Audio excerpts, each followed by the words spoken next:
Today, in our weekly live, we will talk about inclusion, autism, and inclusion.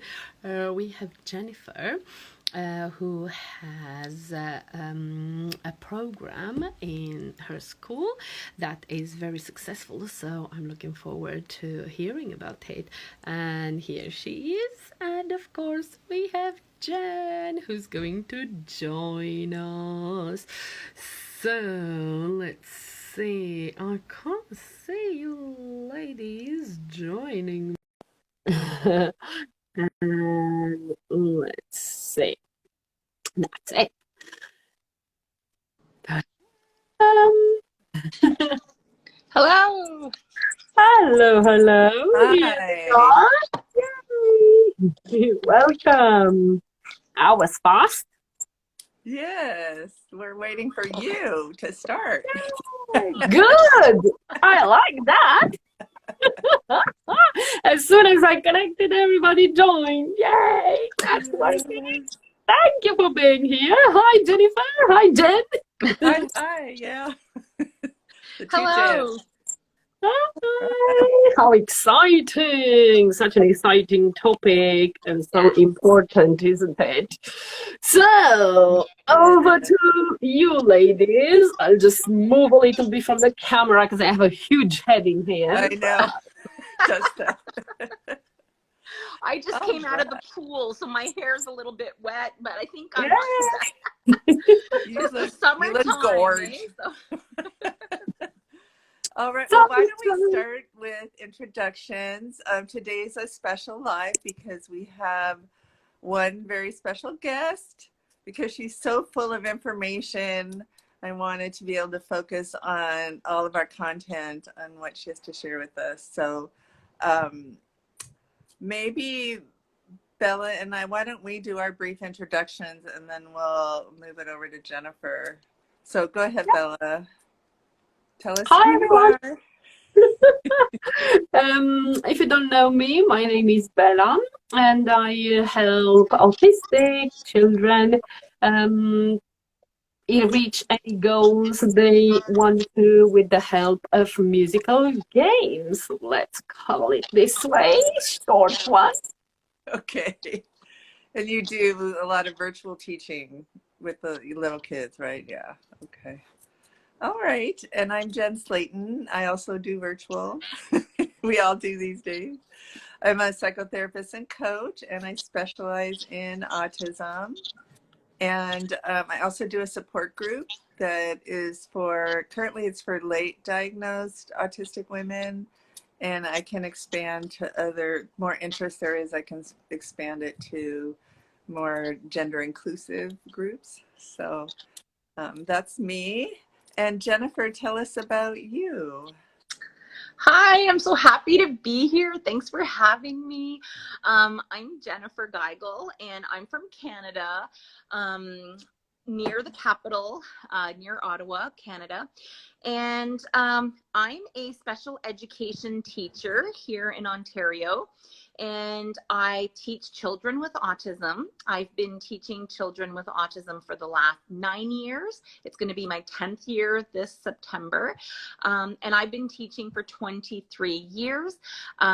So it's quite fun. All of the children with autism that I got to meet throughout the years. I also had a business called Connecting Pieces where I worked with families and children with autism. And now I started a kind of a new business for consulting for teenagers and young adults with autism, helping them find income, helping them find jobs, but not necessarily ordinary jobs, but streams of income that they could do like on their own at home even.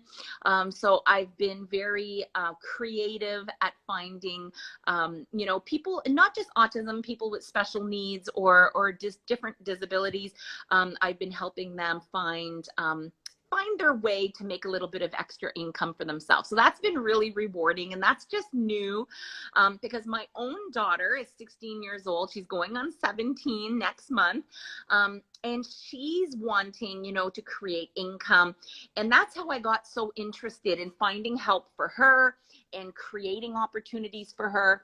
And by doing that, I was able to get some clients that were like, help me too. So I've been doing that as well. So it's been so, so rewarding and so fun. And I love speaking about autism, and my daughter and I are looking for opportunities to speak. And we've done a few little online conferences, but hopefully soon we can get into more in-person conferences as well. So that's a little bit about me.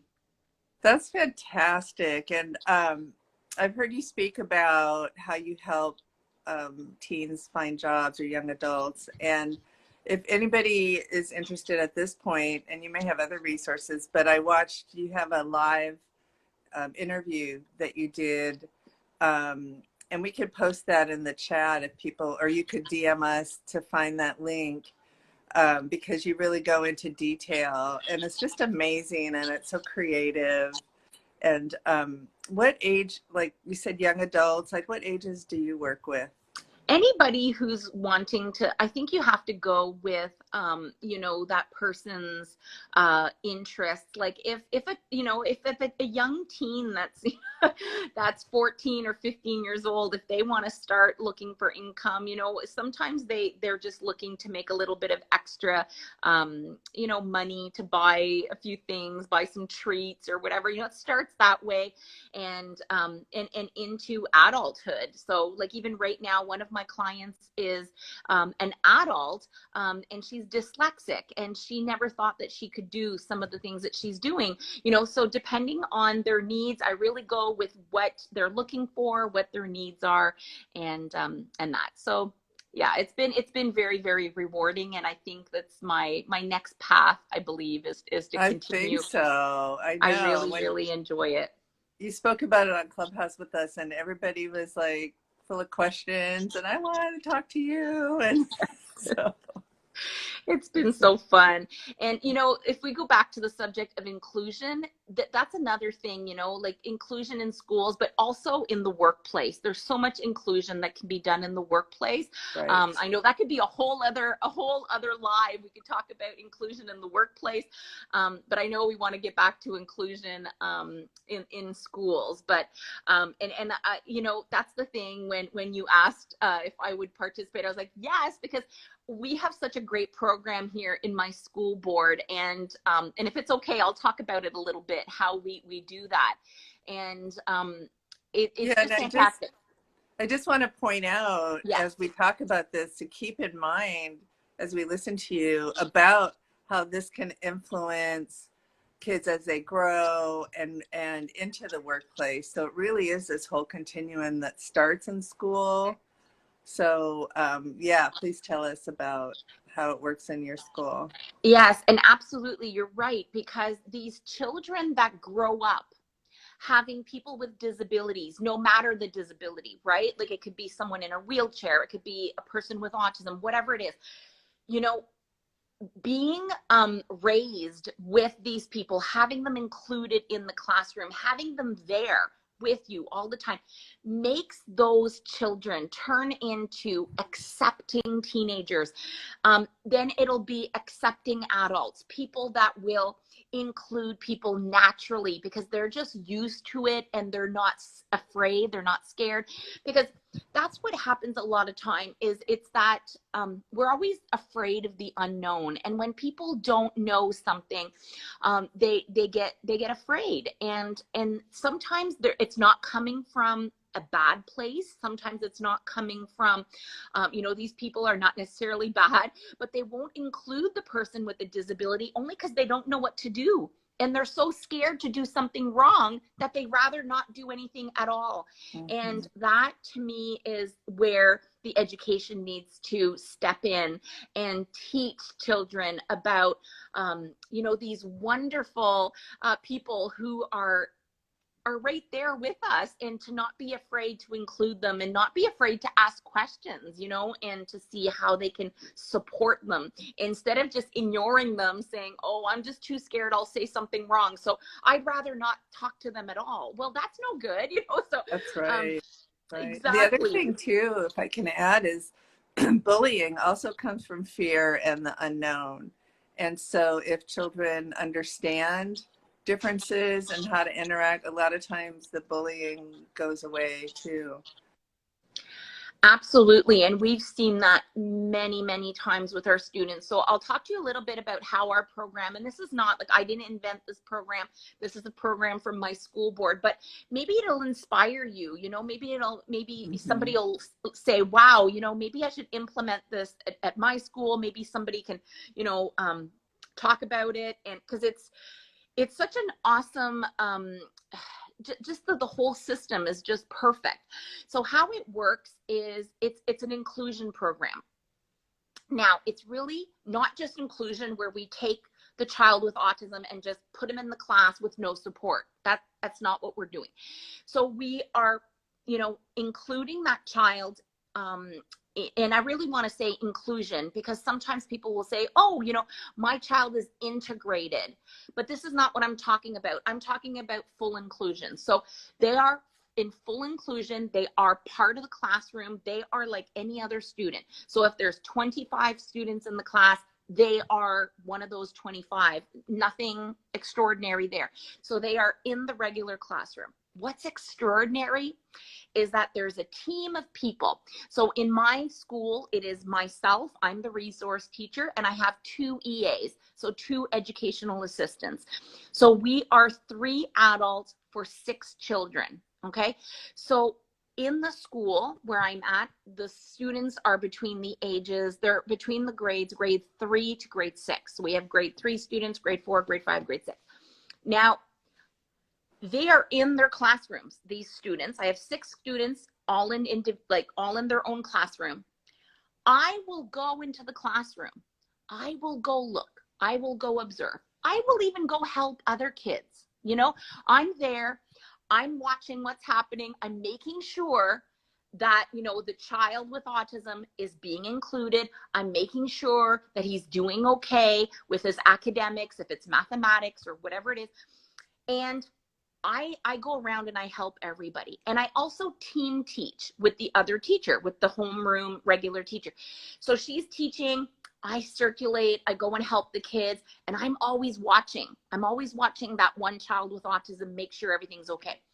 Now, that's my job. If the child, let's say, is really struggling with something and needs extra help, I can take him and bring him to another classroom and work with that child. I can do that. Most of the time, I just do it in the classroom. I just work right there. And I can even take a few other kids and say, okay, you know, I'll take you 2 and you, and let's all do it together, you know? So he doesn't feel like he's being, you know, removed, like it's like, oh, you have special needs, so we need to remove you from the classroom. Not necessarily. I can do it right there with everybody else. The other thing is that there's these EAs, these educational assistants, that are also going around. So imagine us like little bumblebees. We're going from one class to the other. We're looking around. We're checking if anybody needs any help. And then when we feel that a child needs more help, we will stay there with that child. But if everything's going well, we'll just move on to the next class and we'll go look there. Now, we have 6 classes and we have 3 adults. So it's really a good combination. The EAs are there, especially for doing like social skills work. They'll even, you know, just help for routine. If a child needs like a visual schedule, if a child needs extra reinforcement, you know, so they're there to, if they see a need. For example, I had one of my students who's struggling with the morning routine, you know, because in the morning they had to take out their math book, they had to do a math problem, but then they had to put the book at a certain place. They had to do it was too much. They didn't understand. So my EA created a little schedule that was just scotch taped on his desk with all of the, you know, the schedule there. So he could you know, view that. And then we made a little reinforcement, a little system for him that every time if we came in and he was doing what was written on his desk, that he would get, it was just a check mark. And once he had, you know, so many check marks, I think it was 3 check marks. So in the week, if he did at least 3, he would get a reward at the end of the week. So that was one reward. But we have a whole bunch of different systems going. But the thing is that the child feels like, I'm okay. There's always somebody who's going to come and check up on me. I'm safe, but I'm included. I'm with the others. And the other thing is that at any time, if these students feel overwhelmed, if it's too noisy, if they do want like an out, they can just tell their teacher that they're just coming. Now, I call it the Lego class because we have lots of Lego all over, and I put, you know, Lego decorations and everything, because I don't want to say it's the autism class or it's the special needs class, or I made it just fun, and I called it the Lego class. So we say, so the child can just say to his teacher, oh, I need to go to the Lego class. And then the teacher knows where he's at, and he goes into the classroom, and one of us is usually in there, and then he can come and have a break. We have a whole system for the breaks as well. And it's just so amazing because it's like, we call it a home base. So there is a home base in the school for those students, but they are included in the regular classroom. They can come to us if they need help. And, you know, and we're always there for them. Like I said, we're little bumblebees. I love the little busy bee. Exactly. We're little bumblebees going around. I do my 10,000 steps in a day, no problem. So I just move around and I go and check up on all of my students to make sure that they're okay. And that is the most fantastic way of doing it. Can I ask you a question? Yes, if you have absolutely. a child who can't keep up with the academic for whatever reason, if it's processing, if it's understanding, are they still included in that? Like in math, let's say they're really struggling to keep up. How would you address something like that? Okay, so that was the case for one of my students where he was modified in math because he's about 3 grades below in math. So what we did is, with the teacher, we made up a little schedule that when she was explaining the new math problems or wherever they were in math, so at the beginning of the math period, he would come with me because we didn't want to confuse him because, you know, they were doing like division and he was still at like addition, you know what I mean? So we didn't want to confuse him. So at that time, she would send him to see me. She would say, okay, you know, and that was just at the beginning. After a while, he just knew, you know, when the math class started, he just got up and he came to see me.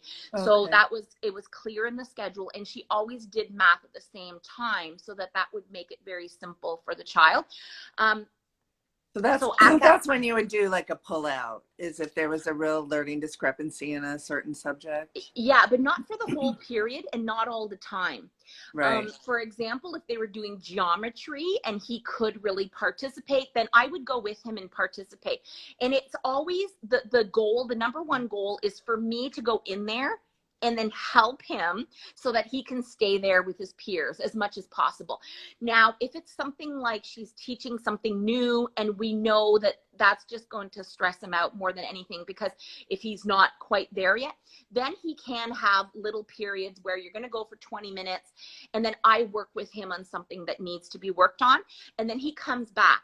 And what I did for him as well, and this is something that's easily doable in a classroom, is I prepared a little workbook for him of things that he already knows how to do.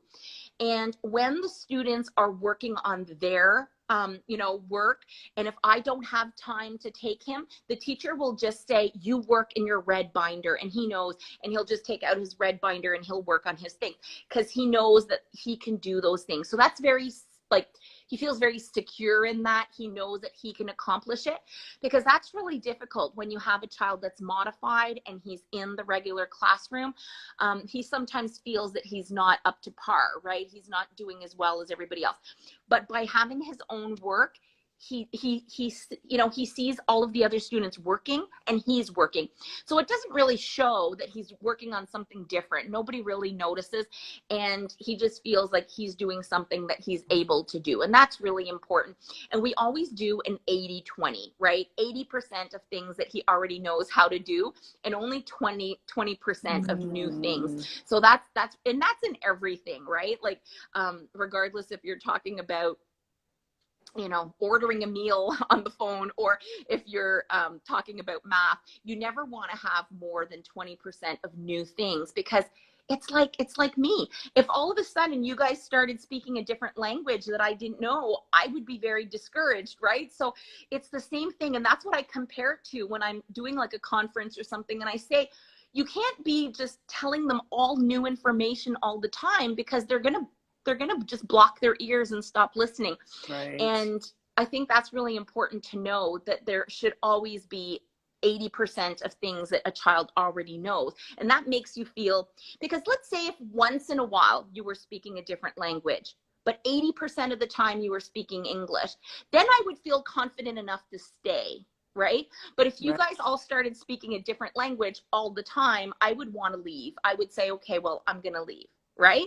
So it's the same thing with children, depending on, no matter what the subject matter is, if they don't understand what you're saying, you're going to lose them very, very quickly. So it needs to be things that they're familiar with, and then really go from helpful. There. That's really helpful, because I know a lot of, some autistic kids do, if it's something new, their anxiety goes up.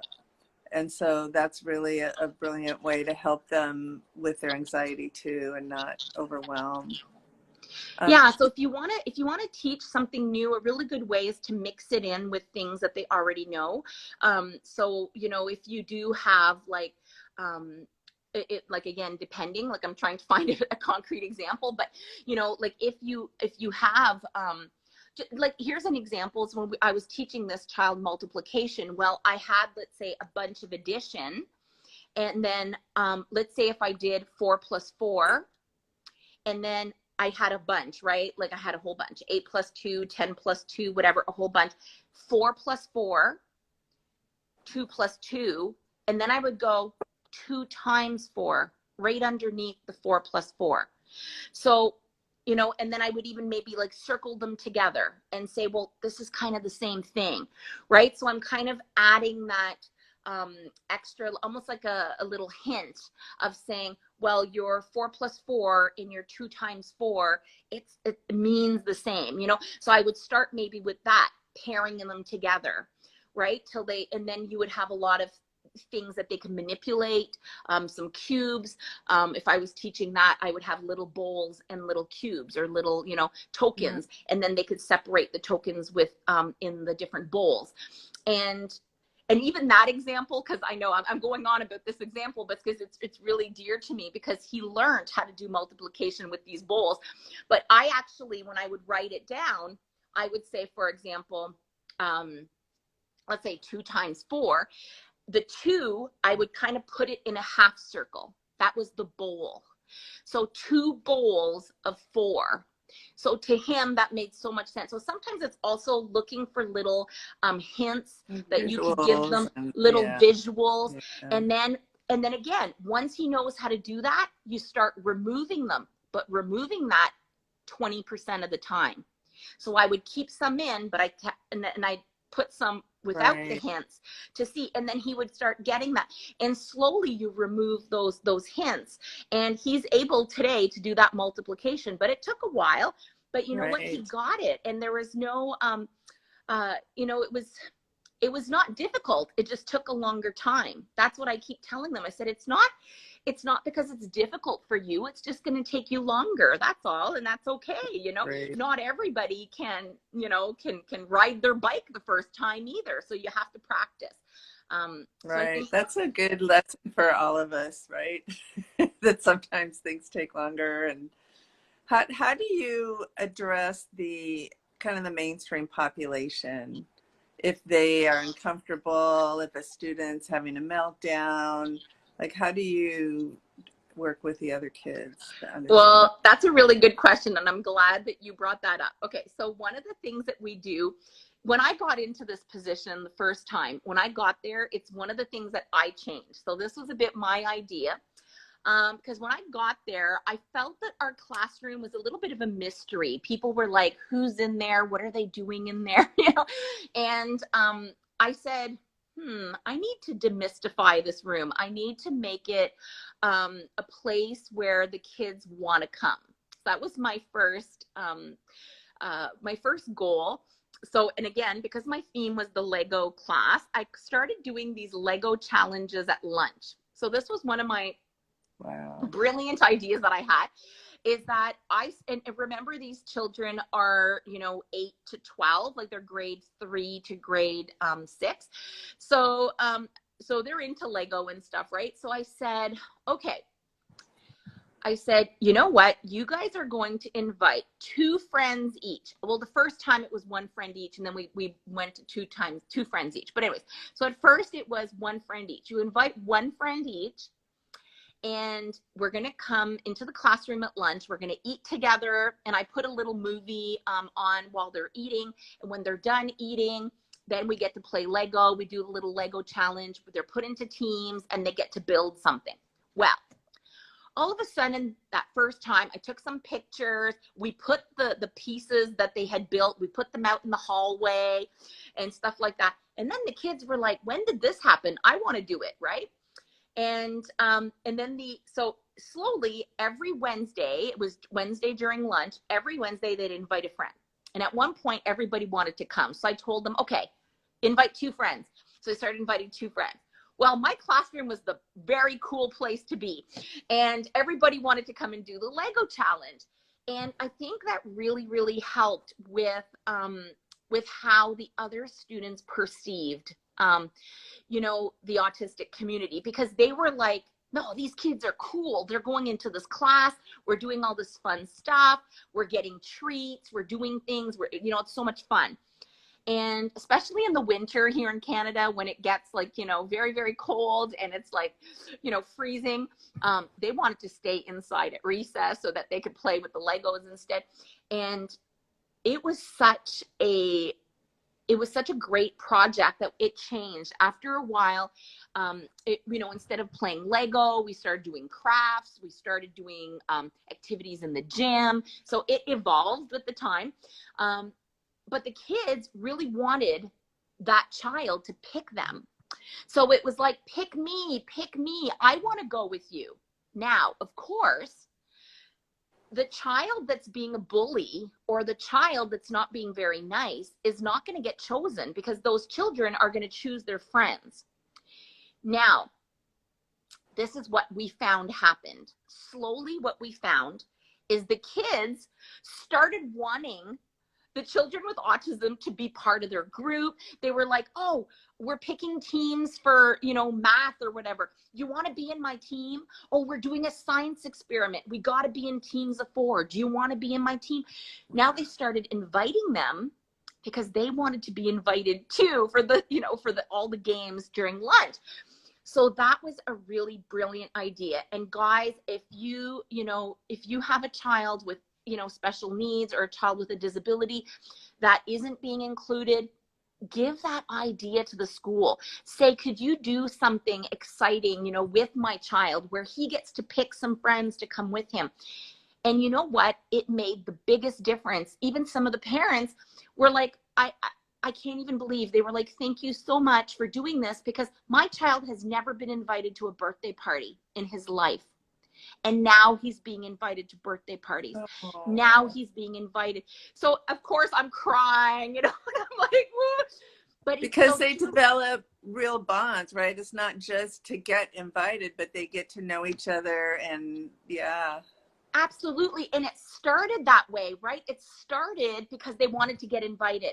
But once they saw that these children were just like other children, and they were like, oh my gosh, these kids are cool, these kids are fun. And they started, and the other thing that it created is that when they came to my classroom, they didn't only see the autistic child from their classroom. They saw the other autistic children. Because that's something else that I hadn't thought of, is that when you're in your little world of that classroom, you don't necessarily know everybody in the school, right? Like, think of a child who's in grade 3. Well, the grade 3 student does not know the grade 6 students, you know? So when they get into the classroom and they're like, oh, you have autism, and you have autism, and you have autism. Oh, so it's not that rare. Oh, so it's actually pretty cool. Oh, it's not just him. And when they started saying these words, like, these were words out of the kid's mouth. Oh, there's another kid with autism. And I was like, yes, all of these kids have autism. And they're like, oh, that's so cool. And I was like, yes, it is cool. Isn't it cool?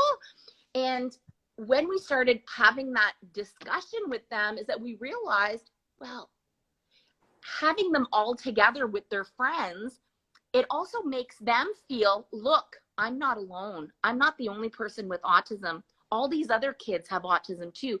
And that made them very proud to say that. Wow. Especially what we found was the little kids, the grade 3 kids, they would point to the grade 6 kids and say, you see her? She has autism too. Mm-hmm. And then the grade 6 kid would say, yeah, I do. And then it was like, oh, you know, you're my hero. And oh my God. That whole, it was just awesome. And then we had the big kid with autism holding the hand of the little kid with autism and helping that kid. And I was like, this is the most beautiful thing that I've ever seen. I'm going to cry. It is. Jen, you don't even know how many times I cried. I would be in the class. So we're always the 3 of us. So there's myself and the 2 EAs, and we had this group of students. So it would vary between 12 to 18 kids, depending if we let them bring 1 or 2 kids. And they would come to our classroom and do these activities. Well, sometimes the things that they would say would just, us adults would look at each other and we'd be like, like, oh my gosh, my heart is gonna break. Like, it was so amazing, because the things that were being said, I should have wrote them down, you know, just the things. Yeah. It was so beautiful and so innocent, because this is the thing, those little kids don't know. And I found that that's where the education and just the ability to say the words, I have autism, my friend has autism, and not cringing and not being scared of saying it, because it became a vocabulary. It became something that, so there's no shame about it. It just is no. what it is. Yeah. And that's what I kept telling them. I said, look, I have glasses. You don't have glasses. Is it embarrassing for me that I have glasses? No. You have autism. My mother has diabetes. You know, we all have something. And my daughter has autism, right? You can tell them. It's not something to be ashamed of. It's who we are, and you're allowed to talk about it, because I think that even as a community, people did not know that we were allowed to talk about it. Is it hush hush? Are we allowed to say something? You know, he has autism. Shh, don't talk about that. Parents, I talk to parents like that they're not sure when their child gets diagnosed and they're a little older. Should I tell them? Are they going to feel bad? So that's still very real. And I just wanted to cut in real quick, because Bella, we had a question come in, so I don't want to lose that. Oh, yes, go ahead. Did you see the question, Bella? I did. It was Autistic Lottie asking, how do you do this when they haven't made actual friends yet? Do you help them connect in this? And she thinks your program is brilliant, which I agree. It's not my program, unfortunately. Now, the Lego Challenge Club at lunchtime was my idea. That's mine.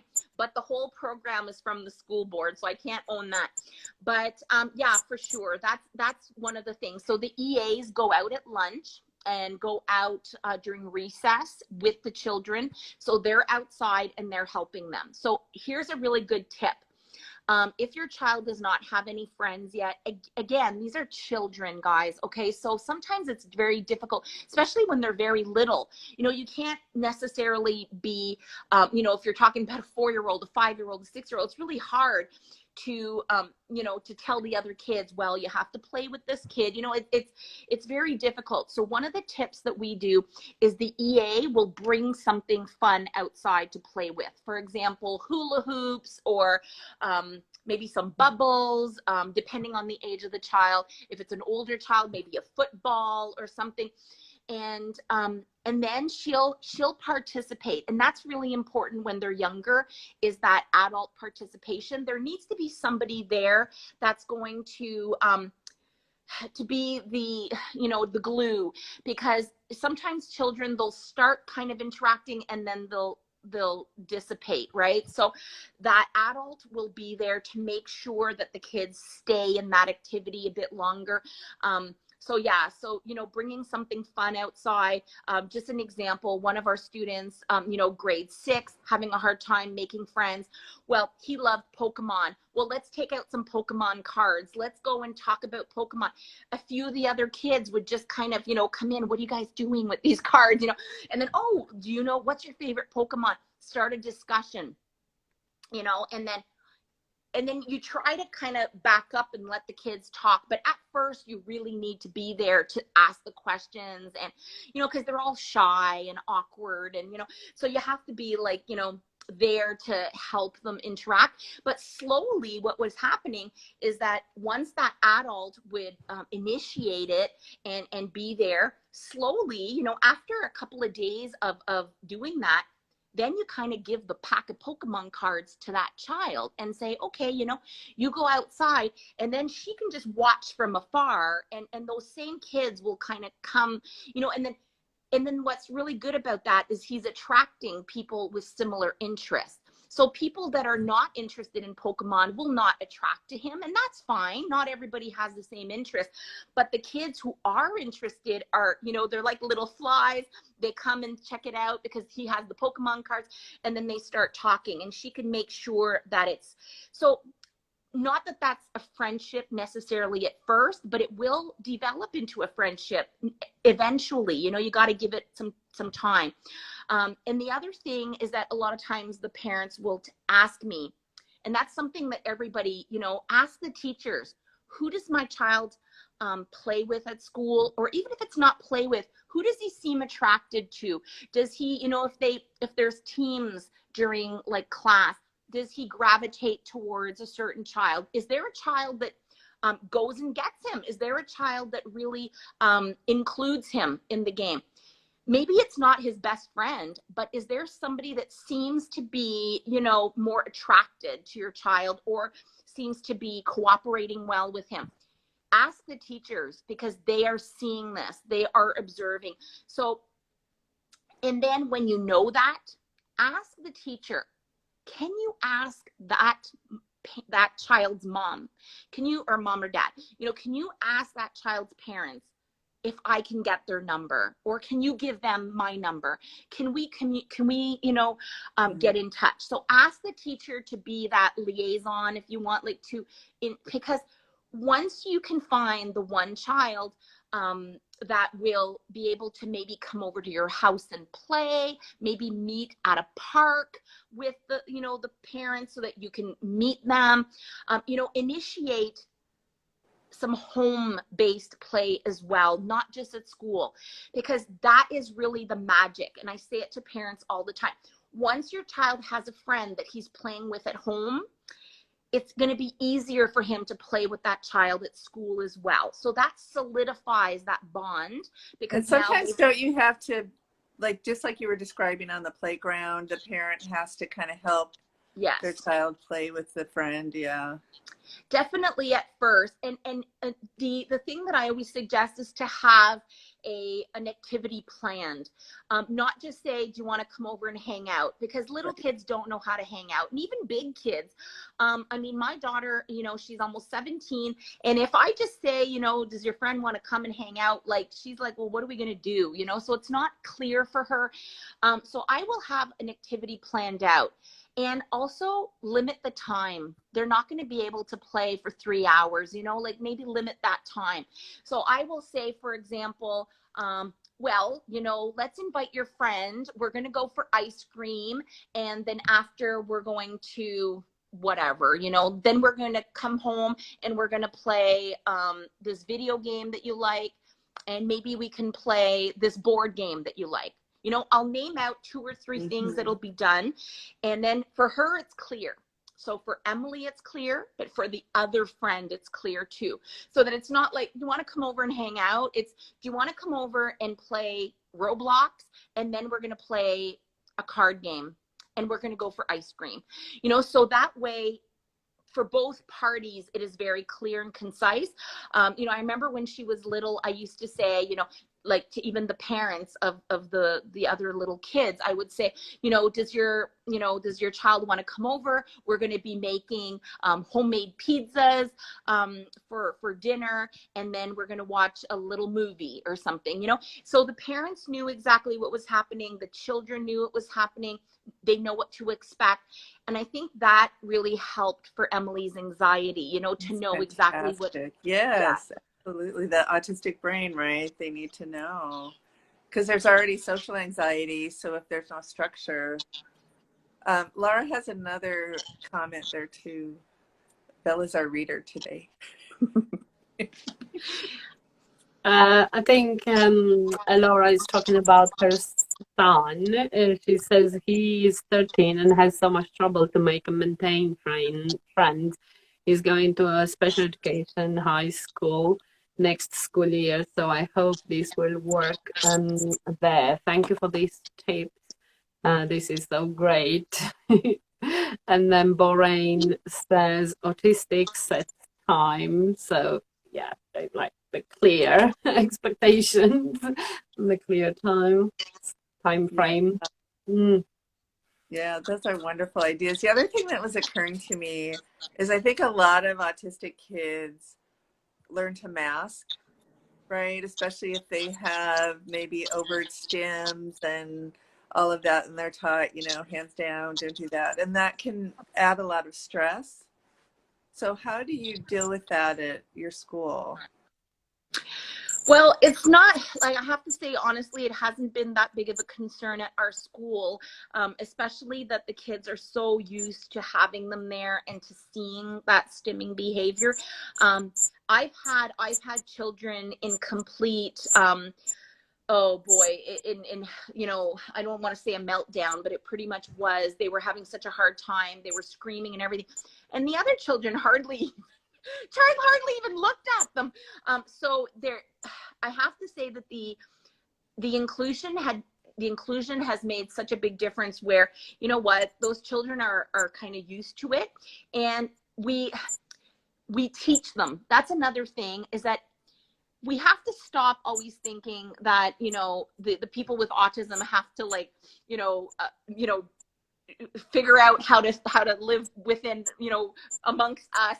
But we have to, you know, also learn how to live with them. So, so we actually teach that. So we will teach, you know, okay, you know, if this child, and we'll do it. And this is where, you know, if that child is, let's say, with me, or if the child is doing something else, sometimes I'll go in, or the EA will go in and do a little bit of teaching to the other children and say, you know what? Yes, this child hand flaps, and this is why he hand flaps. This is why he's doing it. It's just like people who bite their nails, or people who maybe, you know, like I'm doing this with my hair, or it's just some kind of a little thing that makes him feel good, and we're not going to make a big deal of it. And, you know, so we explain it to them. And you know what? Kids are so much better than adults than doing that. I have to say that the children, they listen, they're so attentive, and they respond so much better, because we'll have adults, like even supply teachers, God bless them, but sometimes, like, it's so funny because but it's funny, but it's not funny. But let's say if you know, the child is having a hard time, and sometimes the supply teachers are freaking out, you know, they're like, what do I do, and I'm like, calm down, you know. But even the other kids, they're not even you know, they're not nervous at all. They're just doing their thing and they continue But I working. think that the thing is that you say something about it, right? You talk about it. You don't, because I think that's something like you were saying before, is there shame about this? Do we tell the other kids? How do we? And it sounds to me like it's just very open and it's just a fact and this is what they do. And it just warms my heart because I hear from so many adults that felt like they had to mask and hide all that, and the amount of stress and even trauma that can cause to try to fit in to something that doesn't work for their brain. So I just love that. And do you also have to educate the other teachers, do you think? Did that happen? Well, right now, as new teachers come in, yes, we do. Right now, the teachers are pretty much the same teachers it's been for a few years, but we do. And especially, like, I mean, the kids, right, go into a new grade. So I will meet at the beginning of the school year, like the day before school starts is like a PD day where, you know, we go in. So I will meet with all of the teachers, make sure they're aware of anything that they should be aware of. You know, this child maybe has verbal stimming, stuff like that. Like the teachers are made aware, but everybody is so accepting that it's not, it's never been a big deal, so they don't really you know, there's nothing much. But I do, the minute I see a supply teacher, I usually go and talk to them and introduce myself and make sure they're aware. What is a supply teacher? We don't call them that here. What's a substitute. Oh, okay. Oh, okay. Yeah, I call them a supply teacher, a substitute teacher. Yeah. Right. So a substitute teacher will be like, you know, sometimes they will get a little bit nervous, knowing that there's a child with autism. So I will make sure to tell them, if there's anything, you can come and get me. I'm right here. You can, or even tell a student to come and get me. They know where I am. And I will make sure that I introduce myself and things like that. And those are the days that will be extra in that classroom, you know, to make sure. Right. And depending, we know our students, some of them are more problematic than others with a substitute teacher, where they might, you know, it might be more difficult for them. So we, you know, we gauge it, and we're like, it's such a nice, like, it just kind of works beautifully, how everything works out. And the students are so great for each other too. Like, I mean, even, like, you know, amongst themselves. So we usually do like a check-in in the morning where they come in, they tell us about how their evening was, if any issues they want to talk to us about, you know, anything at all. And we always say, you know, they can talk about positive things or negative things. We're here to listen, you know, because sometimes, even sometimes teachers will be like, you know, I don't want to hear about something that went wrong, you know, only positive thoughts. Right. It's like, but sometimes they don't. They need to talk about, you know, the fight they had with their brother in the morning or whatever. So we're there for them in the morning, make sure everybody is top notch. And if they're not top notch, we'll take the time to talk to them. We'll take the time to, you know, to really listen to their issues. And if, you know, the ones that are all like happy and ready to go, they can just go into their classrooms. Those who want to talk to us about something, they can stay. So that's our check-in in the morning. And in the afternoon, before they leave for home, we do a check out, and every child has to say something, a positive that happened in the day. So that is something else that we make sure, because a lot of times the kids will focus on something bad that happened. So for example, you know, I don't know, they didn't do a goal playing hockey in gym class. Okay, so they might be like upset about that, but some of them will hold on to that all day, and they'll be like, you know, this is the worst day of my life, you know. And then, so at the end of the day, we want to make sure that they leave on a positive note. So we have these little books for them, and we write something in the morning and something in the afternoon, something good that happened and something that they didn't like. Something good that happened and something that they didn't like. Now, sometimes they don't have anything that they didn't like, but they have that opportunity to say it. And we want them to see that it's not all negative. So yes, maybe something bad happened. Maybe you spilt your juice all over the place. That happens to everybody. But let's try to not focus on that. Let's try to focus on positive. So we'll still write it down. I'm not, because I want them to know that I'm listening. So we'll say, okay, yes, you did not like when your juice spilled in your, you know, on your desk. That was unfortunate. We cleaned it up. Everything's good. But what else? What happened that was positive? Oh, your friend gave you a new juice. Well, how fantastic. So you can write, you know, oh, my friend gave me a juice. I have a really good friend that was able to, you know, share a juice with me. Now that's much more, you know, enthusiastic than saying I spilled a juice. So, you know, so we write both. And then, so that way the parents, when they get home, you know, you always ask the question, what did you do at school, whatever. So I tell the parents, stop asking them what they did at school, because they're always going to answer nothing, or, you know, start saying, what's one thing that was positive today? That's a really good thing to say. What's a positive thing that happened today? Now, since they have that book, they can go and choose something from their book, right? Because sometimes they get home and they forgot. So then they can say, you know, because some of them, let's say they're at a babysitter after school, maybe they're not going home straight. So, you know, sometimes it's been hours. So they can go back to their book and say, right, my friend gave me a juice. And she'll be like, oh my gosh, that's so nice of them. We should write a thank you card or whatever, you know. And then it brings that joy back home, that it was something good that happened during the day. That's so great, because a lot of autistic kids, and of course not all of them, but have trouble with that kind of recall. Like they can't bring it up even if they wanted to. And so you're bridging that connection. So that's beautiful. And they have a hard time telling their parents what happened during the day. And that's usually, so when the parents were telling me that, or when the children will just say, this was the worst day of my life, you know, and then the parents are like, what happened? And it's like, you know, well, I spilt my juice at lunch. Well, okay, well, that's not necessarily going to ruin your whole day. But the thing is that sometimes they'll hold on to that. And that's why I tell them, I say, you know what, I want you to hold on to something positive. And, you know, yes, there are little things like that happen, and I get it. It's annoying. It's, you know, I hate it when it happens to me, and it is very frustrating. But let's focus on something else. So I try to, you know, to get them to focus on that. And the parents have loved that. And when I started doing that, at first it was just going to be like maybe a few weeks just to change things around, because I was feeling my students were very negative. And I said, okay, we need to do something. So I just kind of changed it around for a bit and said, let's do this, you know.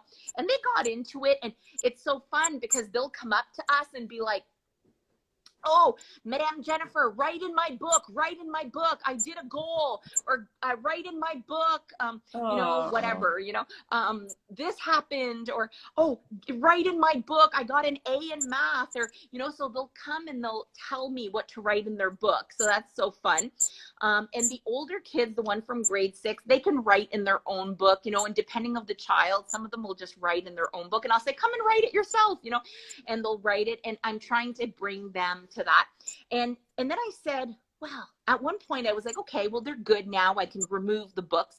And they were so disappointed. They were like, oh, well, we wanted the books. And I said, okay, we can continue with the books. So we can, I just took a little duotang, you know, with some lines.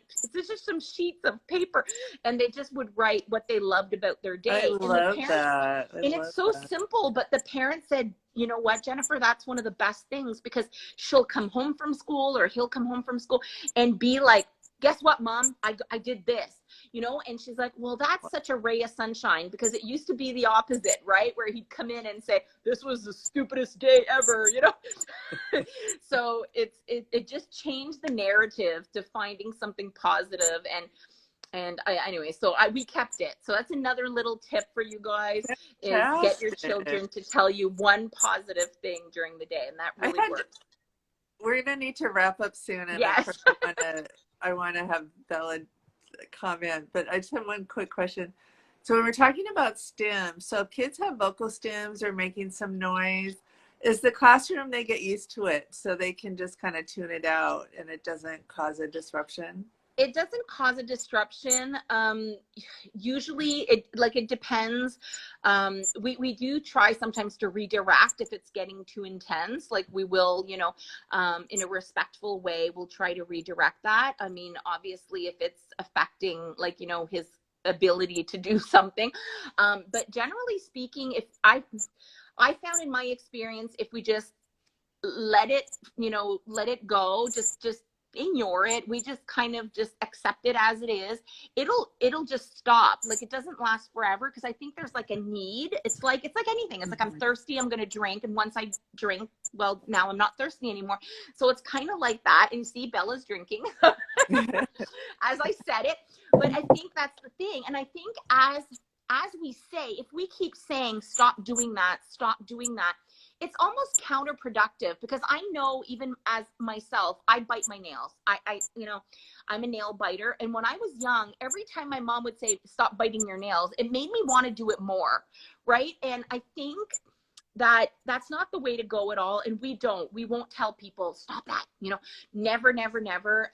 We just kind of let them go in through the class, what they they need just to get do. used to it. So it's kind of like white noise in a way, like it doesn't disrupt the class. It doesn't, no. And I think because nobody is giving it attention, nobody is going, because I think if people would be saying, oh, what is he doing? Oh, stop that.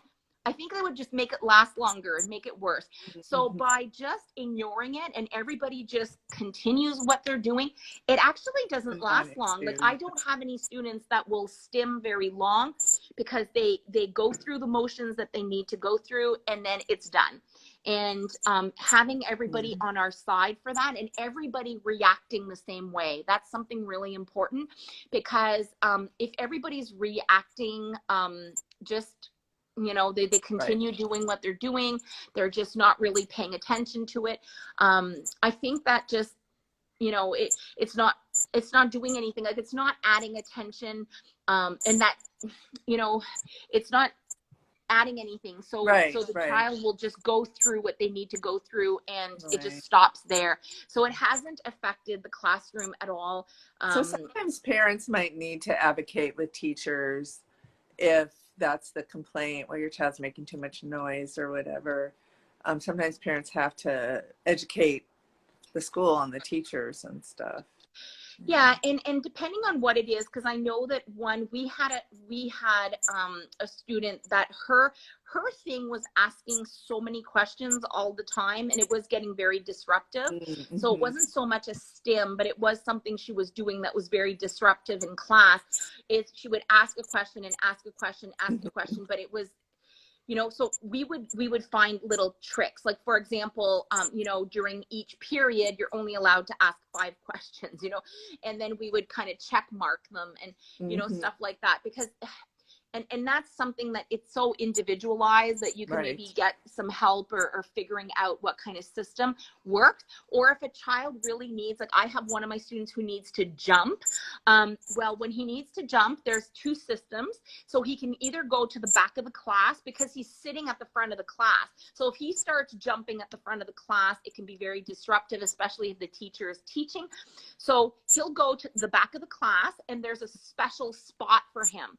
So the teacher just put, you know, one of those puzzle pieces that's like foam, like a foam, you know, like those foam mats that kind of interlock.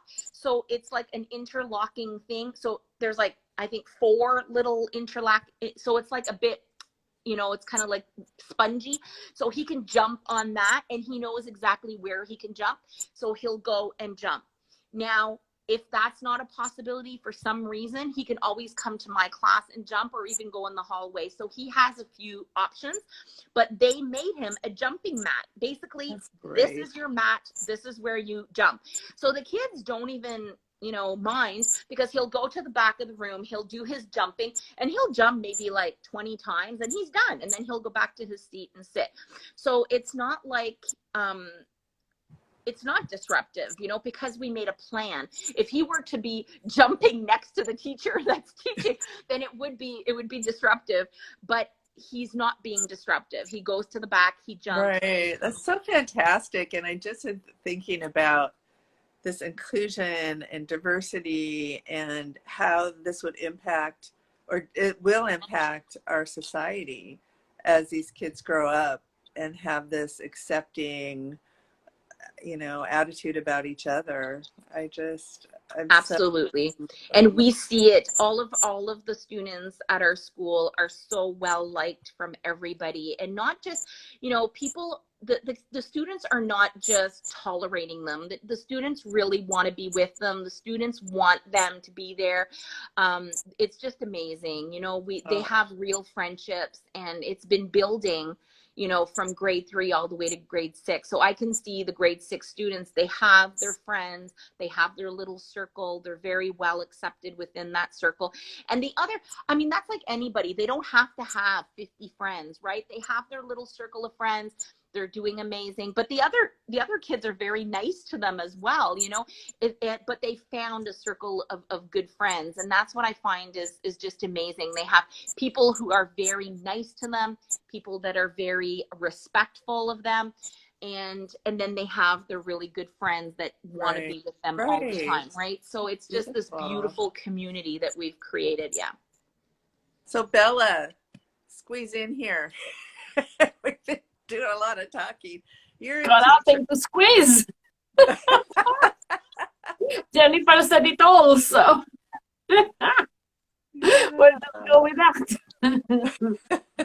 Now I can understand if everybody is on board, in a school. I can understand how the system, why the system is successful, and obviously you're doing such a great thing for all of those children, not only just the autistic children, because allowing somebody to be who they are is just going to develop into adults who are confident, who will try new things, who will be understanding, and if themselves will have a neurodivergent child, if they are neurotypical and they will have a neurodivergent child, they will be in a lot of better place than some other parents who just witnessed it at the age of 3, 4, 5, 6, 7 in their lives. So yeah, well done you. I know when I was in school, I remember that in high school we had the special ed class on the 3rd floor. Never saw them until graduation. Oh my gosh. To see these kids. Yeah, it was awful. So it's just amazing. Well, I want to thank you so much. This was, I'm going to listen to this again. I just think these tips are so beneficial, and I just wish you could be cloned all over the world, because the other thing that's amazing is that the way you problem solve, you see an issue and then you come up with a really creative, positive solution. So I think that's one of your superpowers. Thank you. And that's one of the things that, that I do. Like, I've been consulting with families forever, like at least the last 15 years that I've been helping parents find solutions, even for at home, so yeah, anybody who wants to, connect with me, send me a message, and we can chat. And I'm also, I don't think you guys can have access to it, but people from Canada and the US have access to this app. It's called the OWL app. And you can actually... Called the what app? OWL. OWWLL. And it's only Canada, US right now, but it's basically professionals that get onto an app, and people can pay to call you on the app. So I have mine set for like a 10-minute call is like $3. So it's just so if people want to call me. But if you are from the US or Canada, don't hesitate. Get the OWL app and come and check me out, because Fantastic. you can, they can call and they can, just chat with me, because sometimes you just need a sounding board, or somebody to hear you out and maybe find some ideas. And my head is exploding with ideas, as you can see. It's not what's lacking. So I could go on, like I still got so many things I could say. So we could definitely do another live just about that. So yes, absolutely. Well, thank you so much for being here, and I know this time you're on summer break, so you're able to come to talk with Yes. us. Absolutely. Thank you so much for having me. I apologize for talking and talking and talking, but No, I absolutely. get so into it because this is my subject of choice. I just love it. I could go on forever. So this is why if anybody Yeah. needs me as like, to talk at a conference or something, hit me up. I want to talk about it on stage. I just love it. I just love it so Oh, much. It's the fantastic. best. Yes, and don't apologize for talking so much. I was joking, but no, just these pearls of wisdom just flow out of your mouth. So Oh, thank you, Jen. Thank you. Thank you thank you. so much, Bella, for having me on your live. Of course, it's been such a pleasure. Very All right. enlightening. Well, we're going to have next week, we have a couple of parents joining us, and then we will be taking a little summer break. So we will see you all next week, hopefully. Yes, awesome. I'll be listening. Okay, Bye, bye. everybody. Bye. Bye, Bye. Jen.